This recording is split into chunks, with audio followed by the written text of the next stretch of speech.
Hi, everyone. Welcome to today's webinar. The topic is Nonprofit Advocacy 101, Lobbying, Political Activity, and IRS Rules for 501c3s. My name is Jason Q. I'm a managing attorney in the Nonprofit and Small Business Legal Assistance Programs here at the DC Bar Pro Bono Center. Before we start, some quick housekeeping items. For those listening live on GoToWebinar, you can see a tab on your GoToWebinar client that says Handouts. Using that tab, you can download a copy of today's slides. GoToWebinar also has a field called Questions, where you can type in questions during the presentation. I will try to answer questions at the end if time permits, although we do have a good amount of material to get through today. If I don't get to your question, my email address will be at the end of the webinar. Feel free to shoot me an email with your question, and we can go from there. Okay, great. So before we start, let me just tell you a little bit more about us here at the DC Bar Pro Bono Center, and specifically the programs that we offer through our nonprofit legal assistance program. First of all, we match DC nonprofit organizations with pro bono legal counsel. So we can match you with a volunteer attorney who can help with many different types of legal matters, including corporate governance reviews, IRS compliance issues, employment law, real estate, the whole gamut. So if your nonprofit requires ongoing legal assistance and it's a DC-based nonprofit, that's a service that we offer. We also host in-person legal clinics to address specific topics such as governance policies, risk management. In May of this year, we'll have a clinic about intellectual property where you can come and have a lawyer, sit down with a lawyer one-on-one and talk about the potential intellectual property needs of your organization. Should you trademark your logo or your name, issues like that. So those are our legal clinics. We also sponsor trainings, webinars, and podcasts on real-world legal issues facing nonprofits, such as today's event. And finally, we provide written resources and archive training materials on our website. That website is lawhelp.org/DC/CED. Okay, so let's talk about nonprofit advocacy. So I want to set the stage by saying up front that nonprofits can do a significant amount of advocacy work. Nonprofits can talk about the important social issues of the day. They can advocate around issues and policies that affect their mission. They can talk about issues on which they are subject matter experts. They can advocate around issues that affect their clients or that affect the constituencies that you serve. So you can do a lot of important advocacy work, and we're of the mind that advocacy can be an important part of a nonprofit's mission, or for some nonprofits, it can be the core of their mission is to advocate and speak out on issues. However, the IRS has some rules and important limitations around certain kinds of advocacy, and those are what we're going to start with for today's session. Specifically, two rules and limitations that come from the tax code. So the first one we're going to hit on is per Section 501c3 of the tax code, a nonprofit cannot participate in or intervene in any political campaign on behalf of or in opposition to any candidate for public office. So we're going to tease apart what that means. And secondly, Section 501c3 also provides that a nonprofit cannot, as a substantial part of its activities, carry on propaganda or otherwise attempt to influence legislation. And so we call that lobbying. We also note here that you cannot use federal funds to engage in lobbying. So nonprofits can engage in some amount of lobbying, but that lobbying can't be a substantial part of its activities. So that's also another issue that we're going to delve into. And so here's a bit of a roadmap of that. We're going to start talking about political campaign intervention, totally prohibited. Then we're going to talk about lobbying, which is allowed but subject to limitations. And then we'll close the circle again and talk about the kinds of non-lobbying, non-political intervention advocacy that you are allowed to do and that has no limits whatsoever. Okay, great. So let's start with political campaign intervention. The IRS enforces an absolute prohibition against political campaign intervention. So these are activities that are for or against candidates for elective public office. Any activities undertaken by your nonprofit must be nonpartisan in nature. And more specifically, a nonprofit cannot support, endorse, or oppose candidates for any level of public elected office, either domestically or abroad. Nonprofits can't donate or loan money, property, or staff time to candidate campaigns. You can't allow campaigns to use your nonprofit's property, resources, or media or publication platforms. So, for example, you can't allow a candidate for office to run their election-related materials in your nonprofit's newsletter or your e-newsletter. That's prohibited. And finally, you can't link out to websites, articles, or other materials from your nonprofit's websites to these third-party websites if they favor or oppose particular candidates. So you can't have your own website be kind of fastidiously and appropriately nonpartisan, but then have links on your website to a candidate's website or to the website of a PAC that supports a certain candidate or to a news article that endorses a candidate. So linking out isn't a way to get around these limitations. Some other specific activities that are not permitted include giving candidates grades or otherwise rating their positions on different issues. Never allowed to give candidates grades or ratings, smiley faces, anything like that. There's no way you can do that without being accused of showing political bias. And you also can't highlight a candidate's position on only one or two issues instead of on a wide range of issues. And this is one that I see nonprofits getting in trouble with. It's a little tricky. Say you're an environmental organization and you want to talk about what the candidates are doing with respect to the environment and environmental regulation. So you write an article profiling how each candidate has voted on environmental issues. You're not going to endorse or oppose a particular candidate in this article. So you think, okay, like I'm in good shape, I'm safe, but you're not. Because if we kind of flip the analysis, think of it this way, every candidate has strengths and weaknesses with respect to specific issues. Some candidates are very good on environmental issues, some candidates are not so good on environmental issues, or they might not talk about that issue area at all. So the choice to evaluate candidates through the lens of a specific issue that you've chosen or that's important to you is inevitably going to bias the picture of the candidate that you produce. You're going to ignore a lot of other information that you would need to present a full and objective and non-biased and non-partisan picture of that candidate.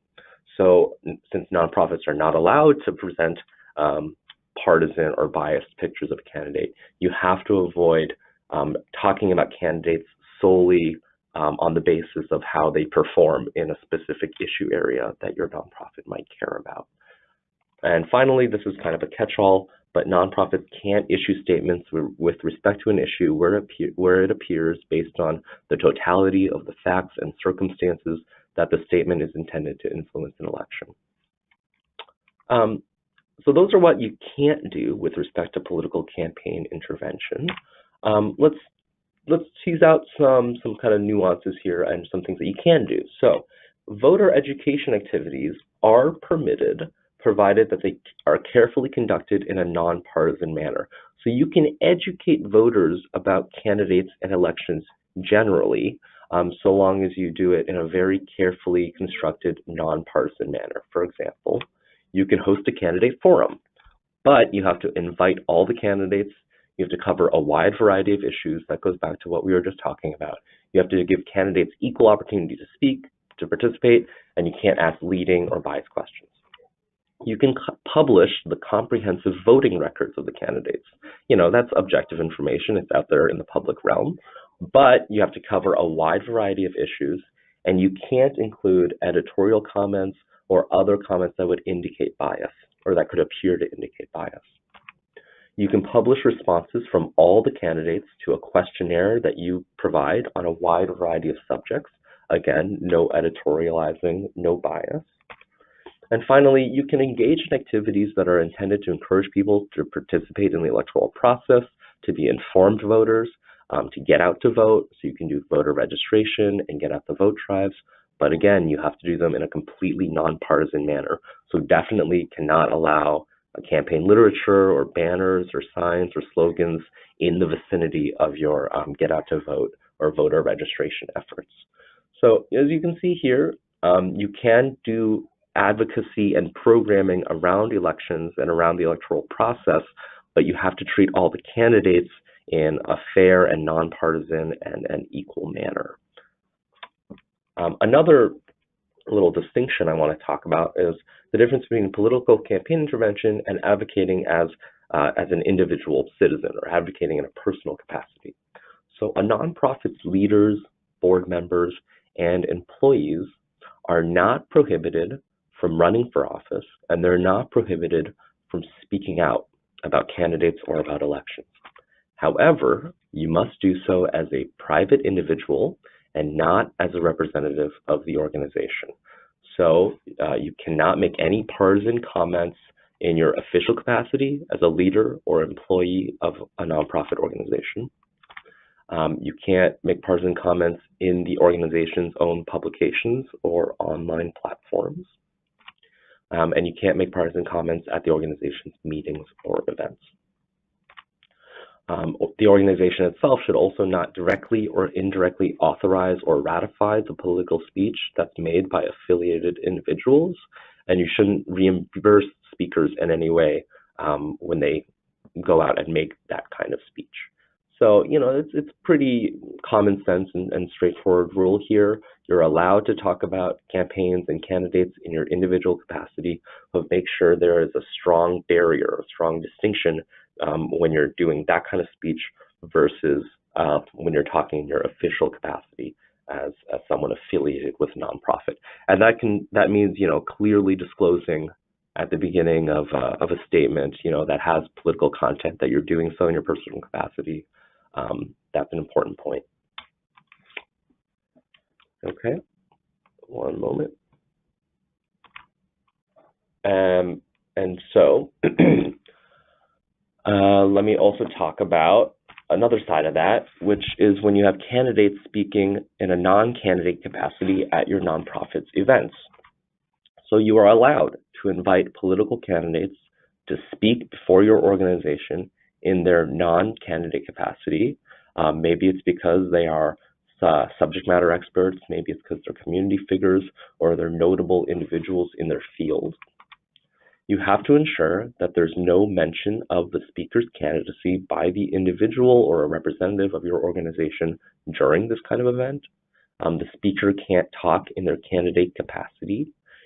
You can't allow any campaign activity to occur in connection with the speaker's attendance at the event. So you can't have the speaker's staff out there handing out campaign memorabilia or you know, doing things in the lobby. That's not allowed. The organization has to maintain a nonpartisan atmosphere at the event. And the topic of the speaker's talk shouldn't overlap with the candidate's own campaign themes and messaging. And it's important that you ensure that speakers agree to these terms ahead of time, and preferably to get that agreement in writing. So you're showing that you're doing as much as you can to prevent this candidate from engaging in partisan or campaign-related speech as they're speaking at your nonprofit event in their non-candidate capacity. All right. So why do we care so much about this political activity, political campaign intervention prohibition? The IRS has pretty strict penalties in this area. First of all, you risk the immediate loss of your tax-exempt status if it's found that you have been engaging in political campaign intervention. On top of that, the IRS has the power to levy excise taxes on the value of the expenditures that you made towards political campaign intervention. So the IRS can levy a 10% tax on the value of the expenditures on the nonprofit organization itself, and it can also levy a 2.5% tax on the value of those expenditures on the management of the nonprofit. So nonprofit managers can be individually financially liable for the nonprofit engaging in political campaign intervention. Plus, there are significantly enhanced penalties up to 100% of the value of expenditures if they're not corrected within the taxable period, or if management doesn't agree to undergo a correction of those expenses. So some pretty blunt tools here on the part of the IRS. And before we leave this topic, I just want to kind of emphasize that in these, very politically partisan times, nonprofits are under intense scrutiny when it comes to violations of the campaign intervention rule. When you engage in campaign-related speech, there's often a party on the other side who might not be happy with the position that you're taking or the candidate that you're supporting. So there are highly motivated individuals out there who care about whether nonprofits are engaging in political speech and who might be motivated to kind of report that activity to the IRS. So this is one of those areas where you really can't operate under the radar. So you have to be extra vigilant to make sure that you're in compliance when it comes to this political campaign intervention prohibition. Okay, so let's talk about lobbying.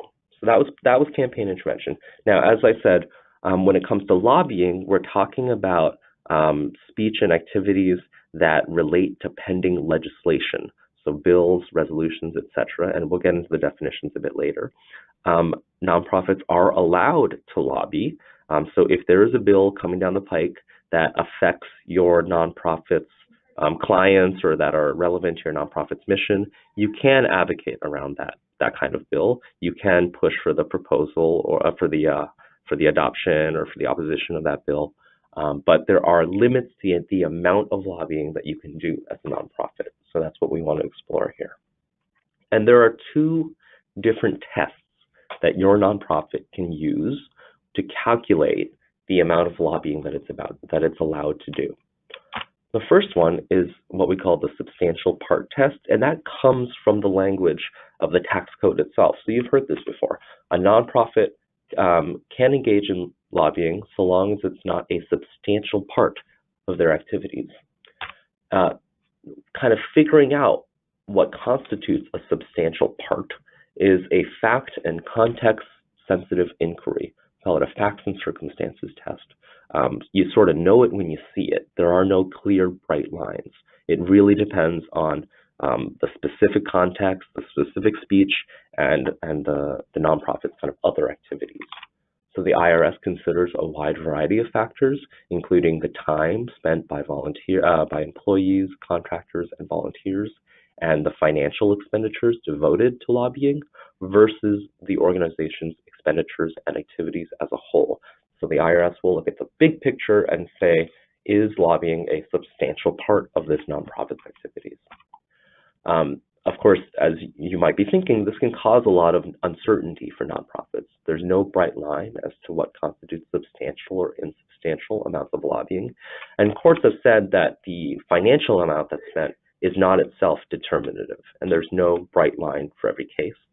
Although, based on the case law that we've seen, if less than 5% of an organization's total activities is attributable to lobbying, then there's a good chance that the activities wouldn't constitute substantial lobbying. So there's a bit of a benchmark for you to think about, but I've got to emphasize it's not a bright line rule. There's no actual 5% cutoff that you can really rely on. So recognizing that this is kind of a gray area and that it can be very uncertain, Congress enacted a second test, what is known as the expenditures test, as an alternative to the substantial part test. So under Section 501H of the tax code, charitable organizations other than churches and private foundations may opt into using a predetermined expenditure-based test for computing allowed lobbying amounts. And this is commonly known as the 501H election. You have to file a form with the IRS in order to use the 501H test. If you don't file the form, the default is that you're going to be analyzed using the substantial part test. So under 501H, nonprofits can expend the following amounts in their efforts to influence legislation. They can use 20% of the first $500,000 of their exempt purposes expenditures, plus 15% of the next $500,000, and then 10% of the next $500,000, and then 5% of their remaining exempt purpose expenditures, up to a total cap of $1 million in lobbying-related expenditures. So cap of $1 million for smaller organizations with $500,000 or less in expenditures, you can spend up to 20% of your expenditures on lobbying, and then that percentage goes down the more that you have. For purposes of 501H, key definitions include, so when we talk about exempt purpose expenditures, these basically include all the payments you make in a year, except for those related to investment management, some unrelated businesses, and certain fundraising costs. So it's more or less all your expenditures. That's sort of the figure that you're looking at when you're calculating these percentages. Lobbying expenditures are expenditures that you use for the purpose of influencing legislation. So they have to be actual expenditures. So here, volunteer time is not included because it's, the expenditures related to managing volunteers might be included, but the volunteer efforts themselves are not an expenditure.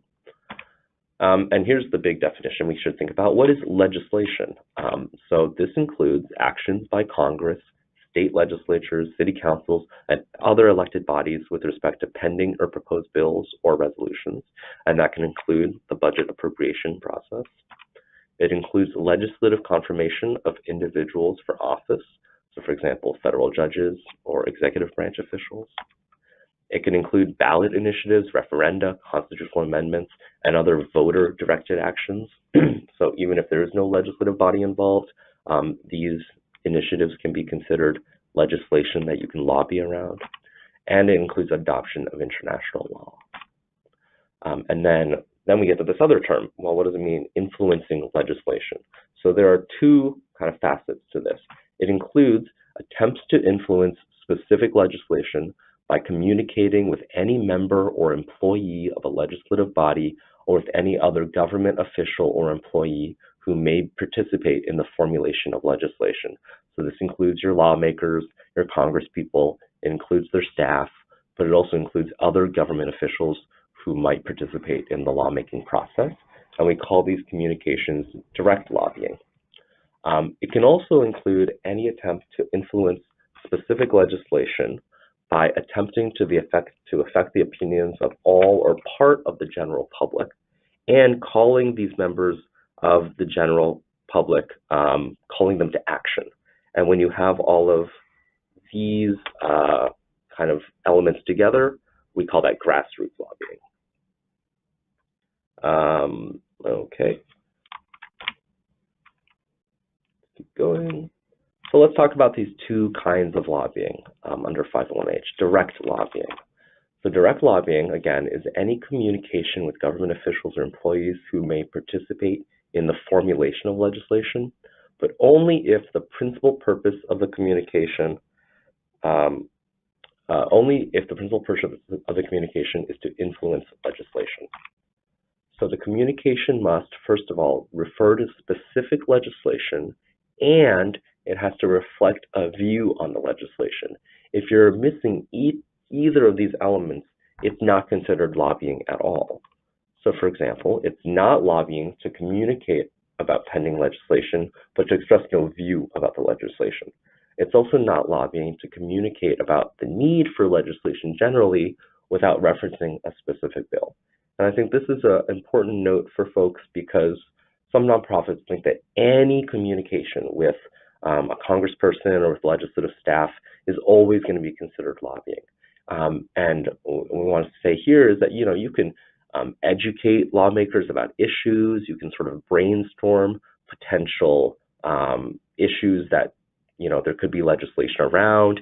You can do a lot of communication with lawmakers that isn't considered lobbying because it doesn't refer to specific legislation and you're not reflecting a view on the legislation. It's also not lobbying to communicate regarding administrative and executive actions and rules because they're not part of the legislative process. Those are part of the executive and administrative process. It's also not lobbying to respond to written requests for testimony or technical assistance that you receive from a legislative body on behalf of the legislative body as a whole. So if an entire legislative body or committee asks your nonprofit to come and give testimony or technical assistance at a hearing, then you're allowed to do that. And it's not considered lobbying in a written request. And there's also a self-defense exception. It's not lobbying to communicate with a legislative body regarding actions that might affect the existence of your nonprofit's powers and duties, your tax-exempt status, or the deductibility of your contributions. Okay, so that was direct lobbying. Let's talk about grassroots lobbying. The thing we have to note here is that no more than 25%, under 501H, no more than 25% of your permitted lobbying expenditures may be used for grassroots lobbying. So there's a additional limitation on the amount of grassroots lobbying you can do. So that's why it's really important to understand what counts as grassroots lobbying, because you have to kind of be sensitive to that second limit of 25%. Grassroots lobbying is any attempt to influence legislation by affecting the opinions of all or part of the general public. So instead of directing your lobbying at lawmakers and their staff and certain government officials, you're talking generally to the public. Grassroots lobbying has to have three elements.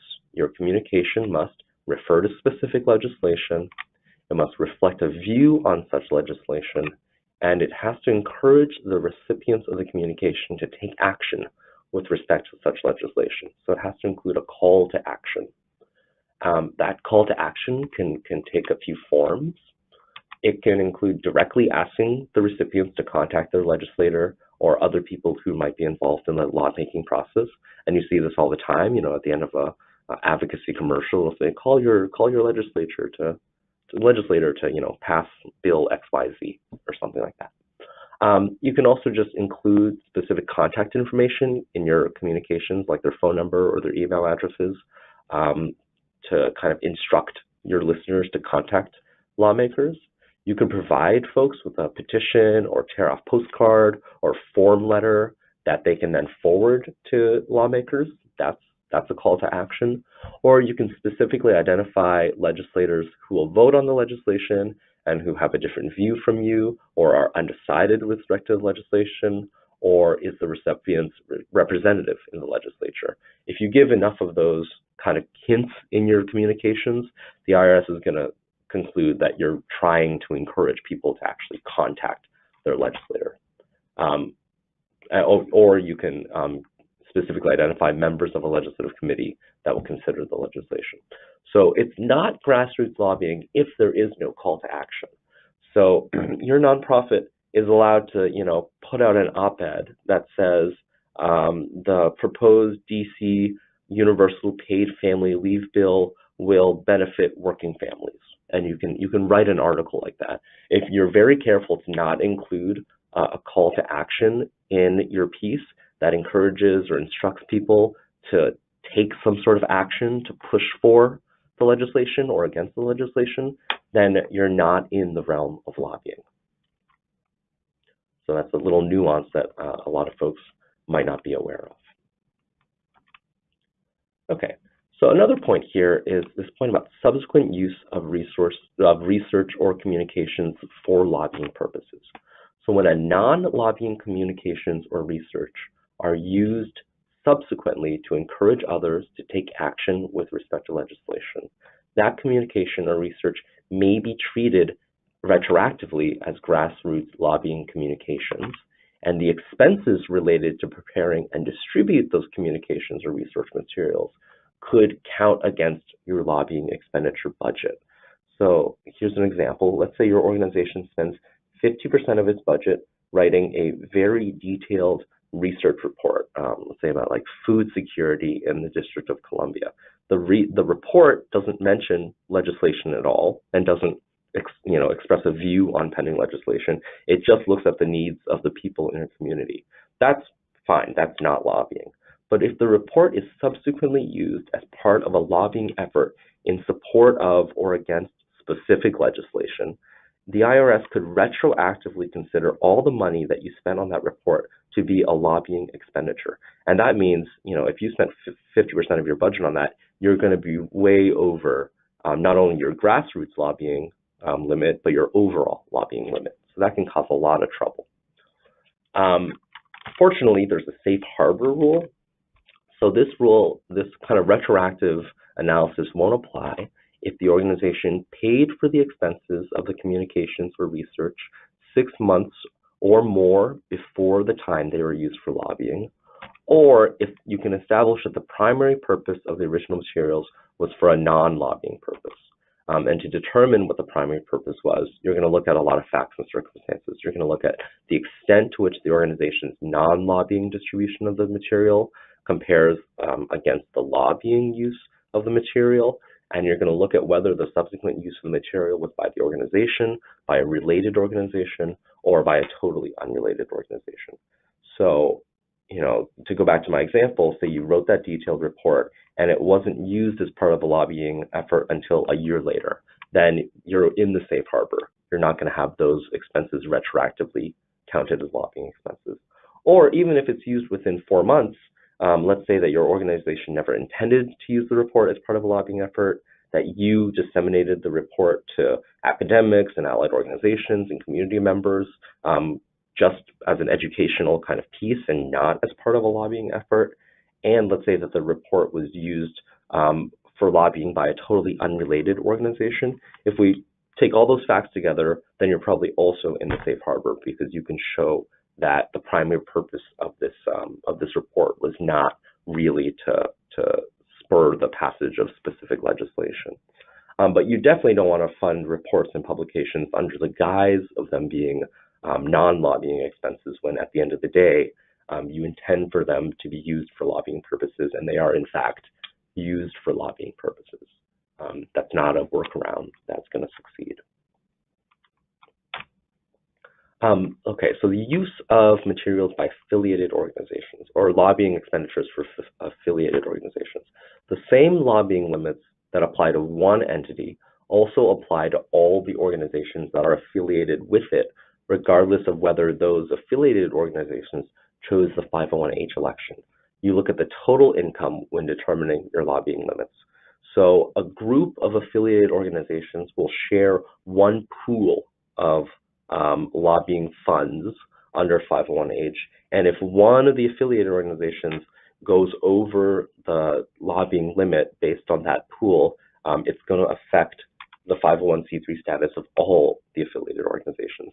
So I think the IRS doesn't want a situation where people spin off affiliated organizations to do a bunch of lobbying in the hopes that that could be one way to sort of get around the lobbying limitations that affect them.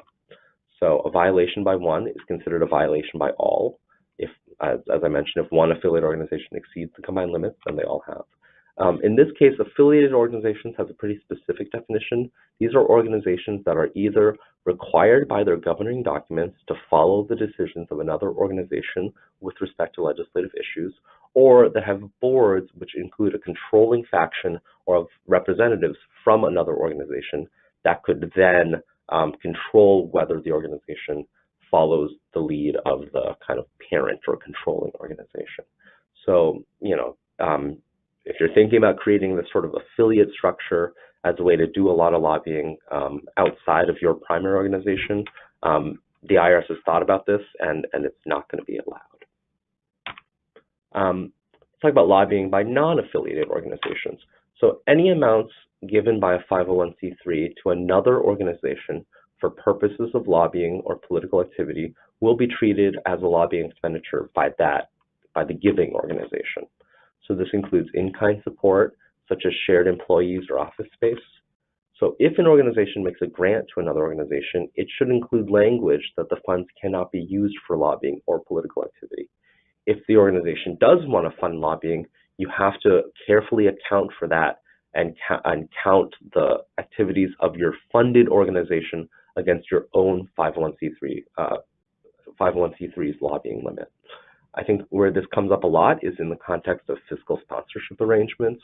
If your nonprofit is going to fiscally sponsor other projects who might not have their own 501c3 status, you want to be very carefully either limiting or overseeing the lobbying activities that they do, because their lobbying activity is going to ultimately count against your 501H lobbying budget.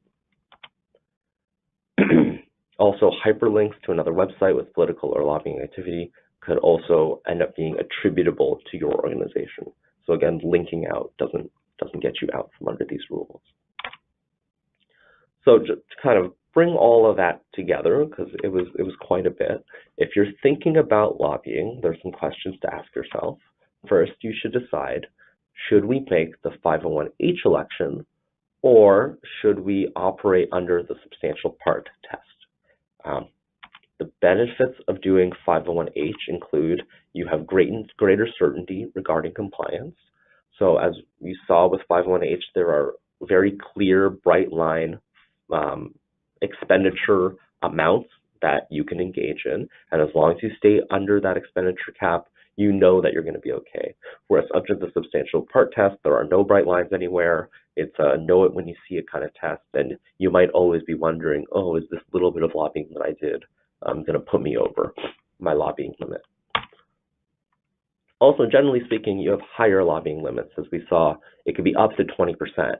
And that 20% is generally going to be way higher than you're going to be able to get away with under the substantial part test. Disadvantages of 501H. First of all, there's more paperwork and accounting burdens. You have to carefully track and categorize your lobbying expenditures and know what those expenditures are as a percentage of your overall expenditures. So you have to have a pretty sophisticated accounting systems and systems to track the work of your employees who engage in lobbying in order for you to fully take advantage of 501H. For organizations that truly do an insubstantial amount of lobbying, it might not be worth it to set up and to comply with the reporting requirements under 501H. You know, if your organization just signs on to a advocacy letter once every 2 years or something, that really probably is an insubstantial amount of lobbying. And so maybe you can just work under the substantial part test and not have to work under 501H. There's also that 25% limit on grassroots lobbying.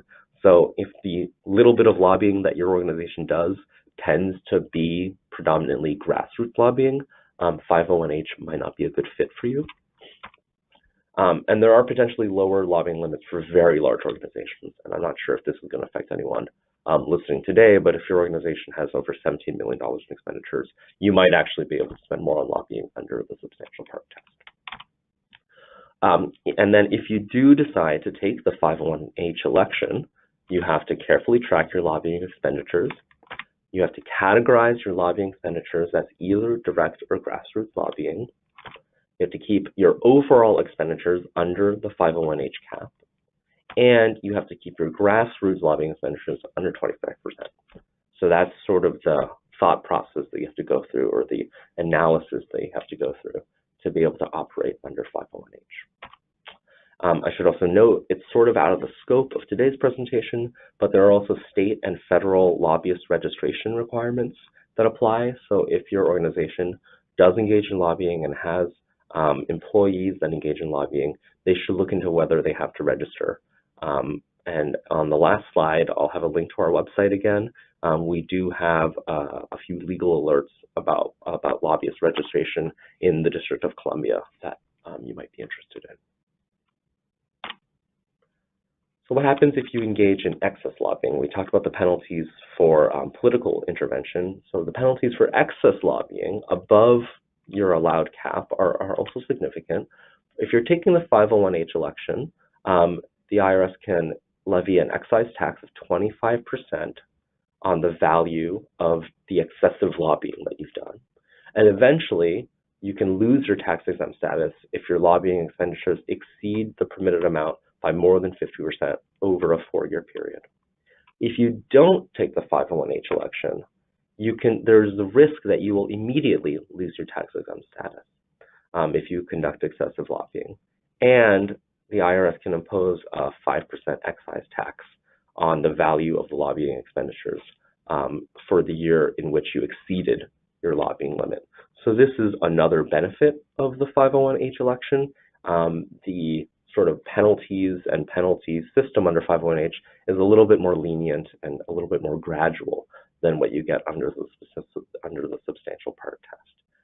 There is no risk of immediate loss of tax-exempt status after under 501H. So that's another thing to think about.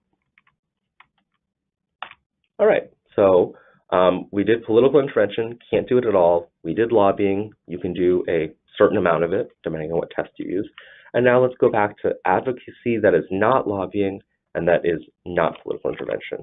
So in contrast to those two things, nonprofits may perform an unlimited amount of sort of what we call issue advocacy.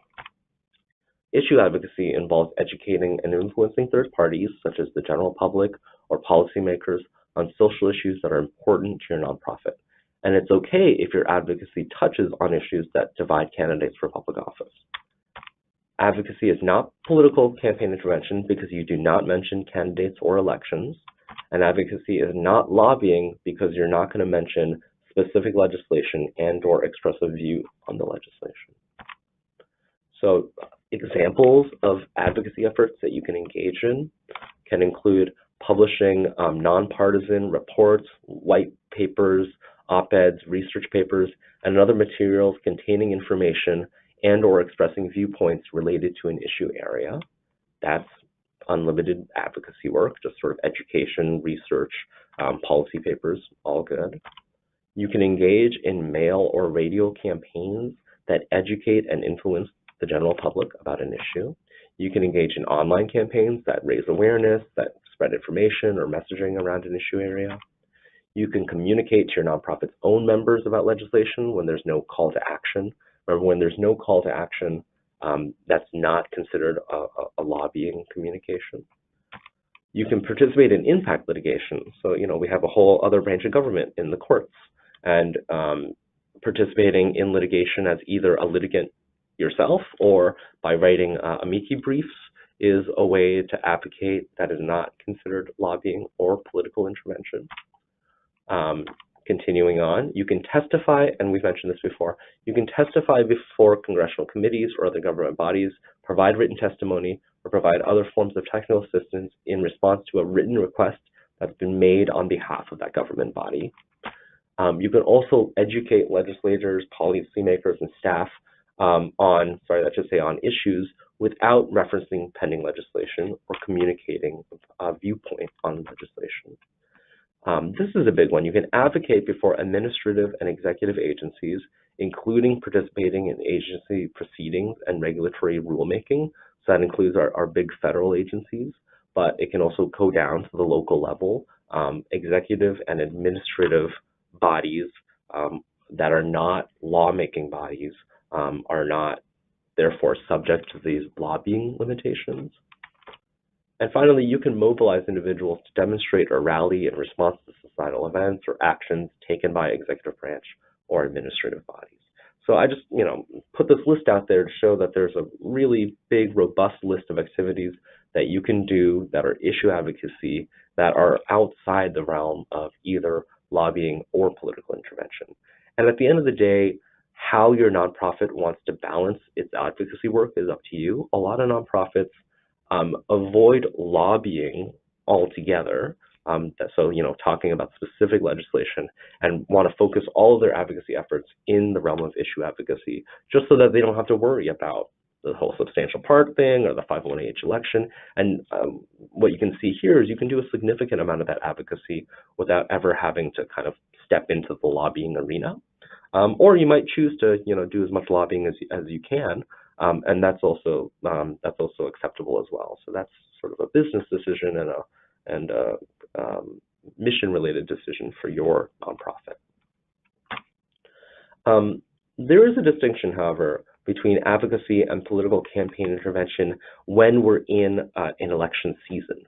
So during an election season, seemingly nonpartisan activities that would usually be considered issue advocacy could kind of cross the line and become political campaign intervention.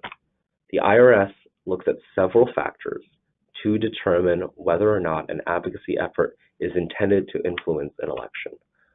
Does the advocacy identify candidates for office? Does the advocacy express approval or disapproval for the candidate's positions or actions? Is the advocacy delivered close in time to the election, or does it make reference to the election? Does it address an issue that has been raised in the campaign by the candidates? All of these factors can make a seemingly nonpartisan advocacy effort look like it might be a disguised effort at political intervention. Some good facts, though, is the advocacy part of an ongoing series of communications by the nonprofit on the same issue that have been made independent of the timing of any election? And is the timing of the advocacy effort related to a non-electoral event? So if you can establish these latter two, that strengthens your case that the advocacy that you're engaging in isn't sort of a disguised attempt to participate in campaign intervention. If your advocacy is identifying candidates for public office or talking about the candidates' positions, I think we all know by now that's going to look like political intervention, and you shouldn't be doing that. That fourth point, addressing an issue that's been raised in a campaign by the candidates, that can really trip you up. So here's an example. Suppose an organization annually advocates for increases in a state's education budget. Each fall, the organization sends out letters, purchases radio spots, and speaks before several groups advocating for this cause. This would generally be considered permissible advocacy. However, if it were an election year and one of the candidates was also strongly pushing for more education spending, any advocacy by the organization could be considered electioneering because all of a sudden your advocacy is overlapping strongly with the advocacy of a candidate for public office. So, that synergy there could get you in trouble. So in that case, your organization should demonstrate that it is regularly and historically engaged in this kind of advocacy, and that the timing and content of this advocacy is not influenced by the election. So that's sort of the work, the extra work that you have to do. If you find that your day-to-day advocacy work is starting to echo or overlap with the messaging and the advocacy that's coming out of political candidates, you have to be extra sensitive to that and make sure that it won't appear that your advocacy is actually intended to influence an election or a political campaign. So that's it for the presentation. Again, you can get a copy of these slides by hitting the Handout tab on your GoToWebinar platform. My email address is here, jqu@dcbar.org, if you have any questions that you want to talk about. We also have a nonprofit resource library at lawhelp.org/dc/CED. And we also have a subsection of that Law Help website all about nonprofit advocacy. So we have a great guidebook about advocating for nonprofits that sort of presents a lot of the material that we've talked about today in sort of a guidebook format. And then we have other webinars and legal alerts covering various aspects of what we've talked about today. The last thing I want to plug is that we do have an 8-part business law course for nonprofits coming up in April to May. These are 8 2-hour sessions covering the fundamentals of business law for nonprofits, like risk management, employment law, IRS compliance, contracting. It's a really great program. It's a really great primer for folks who are involved in the operational side of nonprofits who might not have had an opportunity to get that kind of training before. So registration is currently open for that training series. If you go to the link here on the slide, or if you just go to our lawhelp.org/dc/CED website, you'll see a link to those materials there.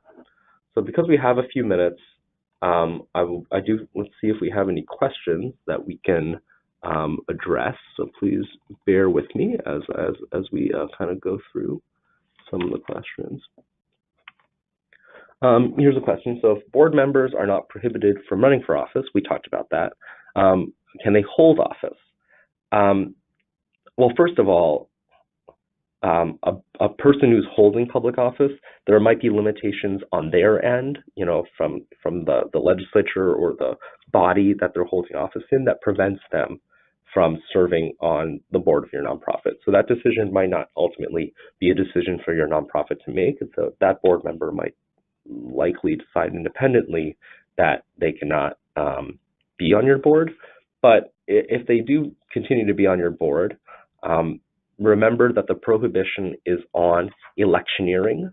So if you have a person holding elected office on your board, come to your events, speaking, promoting your nonprofit, that's all going to be permissible. We just have to be really careful to make sure that those individuals don't engage in campaign-related speech when they're occupying that function. So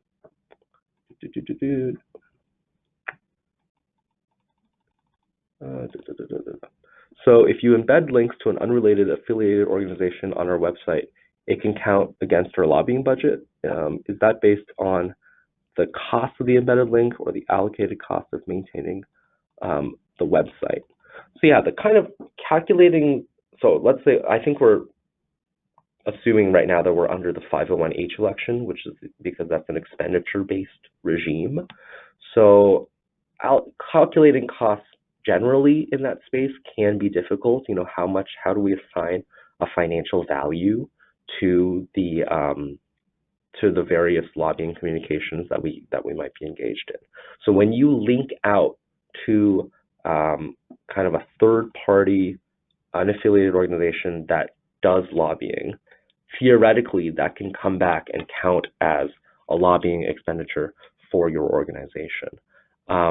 We talked about the use of subsequent materials and how that can sort of retroactively be assessed as a lobbying expenditure for your organization. It's sort of the same principle here, where unless you can sort of fall under a safe harbor, show that there really is no relationship between the thing that's being linked to and the original organization, or that there's been a lot of time in between, maybe you can argue that the costs associated with that material shouldn't be levied on you at all.